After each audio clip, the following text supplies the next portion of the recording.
schedule? Yeah. I think understanding of the scheme, I think some familiarity with the concepts that we're teaching them. Certainly you can see the growth that has taken place from spring and throughout the summer until now. Still lots of work to be done and a long way to go, but you certainly see guys understanding the concepts and the fundamentals a little bit better. How was this journey been to the wide receiver? I think Jeremy has been awesome and has had a great camp and had a great spring, and he's a really good football player. Certainly in addition to that, his leadership, his character, who he is as a person, his willingness to help those around him. He wants his teammates to do well, and obviously has knowledge of the system, has played in it, previously, and so Jerm's been great, and we're lucky to have him. How do you see the time that he talked about how much he learned from the receiver room he spent time with last year? Like, how do you see that playing out now here? Well, he was in a room, with 3 NFL players and coached by, in my opinion, the best wide receiver coach in the country. And so that development, that exposure, that was cultivated in that room, I certainly think helps any young player, and I think Jerm, obviously speaks to that, just what that looked like and who he was watching day to day and who he was being taught by, from a coaching perspective. And so, I think it's great. Any young player that's able to sit there and learn from older veteran players that go on to have great successful careers and to be able to sit there and continue to be taught by Coach Shep, I think that's a benefit to him. Was the decision to move indoors today kind of a heat management thing, or just? No, I think it was just to try to rotate the grass fields to try to give them a little bit of a breather so that they can withstand the length of the season. Also helps us just from an organizational standpoint, just field locations and what that practice may look like if you do have to come inside for weather or whatever it may be. So I think more than anything it was just to give a couple of the fields out there a little bit of a breather so that they don't get beat up too much. Was it welcomed though, a little bit? By you or by the players to get out of the heat for a little bit? Or? Yeah, I don't care where we practice. We just want an opportunity to get on the field and coach. Coach, what do you feel like the biggest strength of the wide receiver group is, and where do you want to see growth? I think the biggest strength is speed. I think it's a room that can run.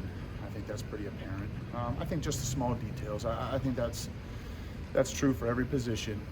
As the install starts to build, some of the fine details that we're harping on and Coach Shep is pouring into them each and every day. It's just making those things happen. And so that's what I would say.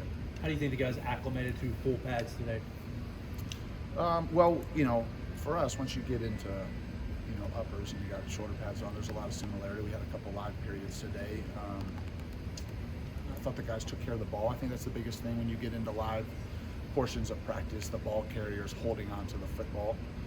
And so I thought they acclimated and did a nice job that way. I'm sure there'll be things that we'll go back and watch the film and want to improve on. But, for a lot of the guys, whether you put 5 pads on for the O-lineman, that doesn't change their practice, you know what I mean? And so it's really more the runners, the guys that are carrying the ball, acclimating to getting full speed tackles. What are you hoping to see on a Saturday scrimmage? I think simple execution, taking care of the football, communication, alignment, assignment. Those are the things you're looking for in the first scrimmage. Next practice is in. What do you think the offensive line is? Improving. Yeah, I think they're improving. I think we're better today than we were yesterday, and we're not as good as we're going to be tomorrow. How about attack? I think that's still, the competition is still going, and I think it's early in camp. I think when you get past the first scrimmage, you kind of have a better sense of where that's at.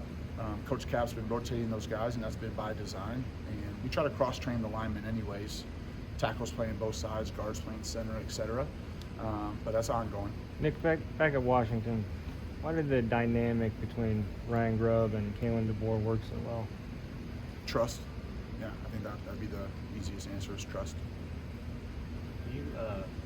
We hear a lot about leadership from a lot of coaches and players.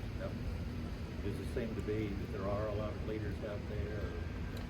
I certainly think we have leadership on our team and specifically on the offensive side of the ball, and Kane would echo the same thing on defense. And I think we're trying to cultivate that each and every day. You can't have enough guys that have influence, and so that's not a concern of mine.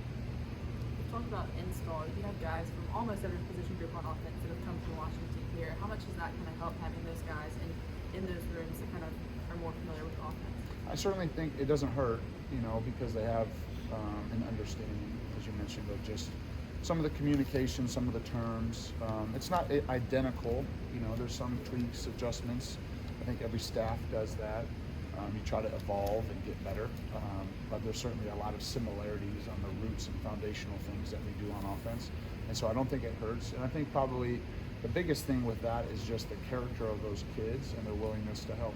They care about the team, and I think the teammates could speak more specifically to that, but at least from my vantage point, that's what I've seen. How much growth have you seen from Austin from his first spring camp to now? Austin Mack? Yeah, Austin Mack. Yeah, tremendous. I think he's an incredible worker and a very committed football player. And he has poured into it, and I think he keeps getting better and better, and I think his best football is still ahead of him, which is super exciting.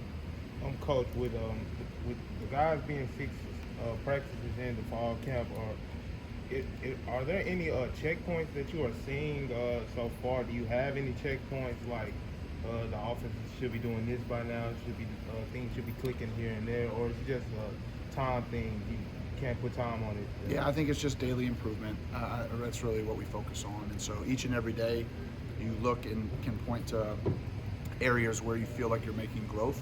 And then there's things that you still got to clean up, and you got to teach and coach better and drill more, or give an opportunity to do it more in competitive situations. So I think that's really what we focus on is, the relentless pursuit of continuous improvement. That's something that's a pillar in our program. Coach DeBoer preaches that to the players. We do the same thing, on each side of the ball is just be better tomorrow than you were today, and that's really what we focus on.